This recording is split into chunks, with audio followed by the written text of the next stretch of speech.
আমরা স্কুল কলেজে থাকতে যেটাকে এক্সকারশন বা শিক্ষা সফর বলতো, ইউনিভার্সিটিতে আসার পর ওটাকে র্যাক ট্যুর বলে। এখন যারা এগুলো নামকরণ টরণ করে তারা খুব ভালো মতন জানে এই ট্যুরে কোনোদিনও কেউ শিক্ষা অর্জন করবে না। সো এই ট্যুরের নাম শিক্ষা সফর রাখার কোনো প্রশ্নই ওঠে না, যদিও অনেক অনেক শিক্ষা টিকা পায়।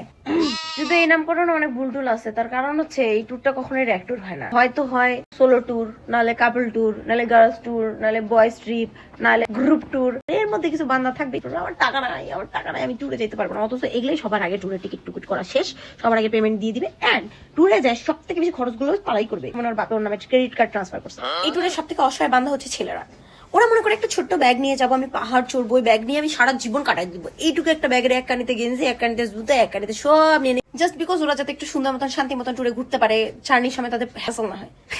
কিন্তু 50 জন বান্দার মধ্যে 2টা মেয়েও যদি যায়, তাদের যতগুলো ব্যাগ হয় ওই ব্যাগগুলো সব ছেলের মধ্যে ডিস্ট্রিবিউট করার পর 2-1টা ব্যাগ এমনি থাকেই যায়, যেগুলো কুলি বা কোনো লোক দিয়ে টানতেই হয়। সো ছেলেরা কোনো লাভ নাই। এই ট্যুরটা শুরুই হয় ভুল ধারণা নিয়ে। সবার মনের মধ্যে একটাই ধারণা থাকে যে আমরা সবাই ঐক্যবদ্ধ ভাবে থাকবো, অনেক মজা করবো, আমরা একজন কিছু একজন যাবোই না, আমরা একটা দড়ি ধরে থাকবো পুরো টাইম। এরপরে ওখানে যাওয়ার পর কে যে কোনখানে গেছে কারো কোনো হেদিস নেই। এই মরছে না বাচ্চা সারাদিনে মুখ দেখা যায় নাই, তারও কোনো চিন্তা নেই, কারণ সব চিন্তা স্যারদেরকে করতে হয়। তারপরে এই ট্যুরে মেয়েরা মনে করো 10-20টা ড্রেস নিয়ে যাবে, এক বালতি কাপড়, সব আমি পরবো, সব দিয়ে আমি সেজে টেজে উল্টায় ফেলবো, দিয়ে দেখা যায় পুরো ট্যুর জুড়ে একটা জামা পরে কাটাই দিচ্ছে। কি করবে ভাই? এখান থেকে ওখানে দৌড়ো, ওখান থেকে ওখান থেকে, বেচারি জামা চেঞ্জ করবে কখন? এই আপনার এই ট্যুরে সবাই খুশি থাকবে, শুধু 2টা বান্দা বাদে, আপনার বাপ আর আপনার মা। এই বান্দারা ভাববে আপনার কি হয়ে গেছে না হয়ে গেছে, যত ধরনের কাল্পনিক খারাপ ক্রাইম পেট্রোলের সিন আছে সব তাদের মাথায় এই ট্যুরের টাইমটাতে ঘুরতে থাকে। আমার বাবা তো ভাবছে আমি খালের মধ্যে পড়ে মরে গেছি। আপনি যদি আইফোন ইউজার হন, এই ট্যুরে আপনি অনেক সতর্ক থাকবেন, কারণ আপনার বন্ধু বান্ধবীরা এই ট্যুরে পুরো জুড়ে আপনাকে ভালোই বাসবে শুধু আপনার আইফোনের জন্য। তাদের চিন্তা এটা না যে আপনার কিছু হয়েছে কিনা, তাদের চিন্তা আপনার ফোনে চার্জ আছে কিনা, আপনার ফোনে কিছু হয়েছে কিনা। আপনার ফোনে তারা যে ছবিগুলো তুলছে তাদের ফোন পর্যন্ত পৌঁছানো পর্যন্ত আপনার চিন্তা তাদের। তা বাদে আপনার জীবনে খোঁজও নেবেন, আপনি মানে খায় আসেন না খায় আসেন, মরছেন না বাচ্চেন, কিছুই যায় আসে না। এদেরকে আইফোন ছুড়ে মারা উচিত। যে বান্ধা জীবনে নিজের শরীরে সাবানই লাগায় না, 10 দিনেও গোসল করে না, নিজের দাঁত ঠিক মতন মানছে না, সেই বান্ধব এই ট্যুরে brush, paste, body wash, moisturiser, sunscreen সব নিয়ে যাবে, কিন্তু ব্যবহার হবে একজনের প্রোডাক্ট।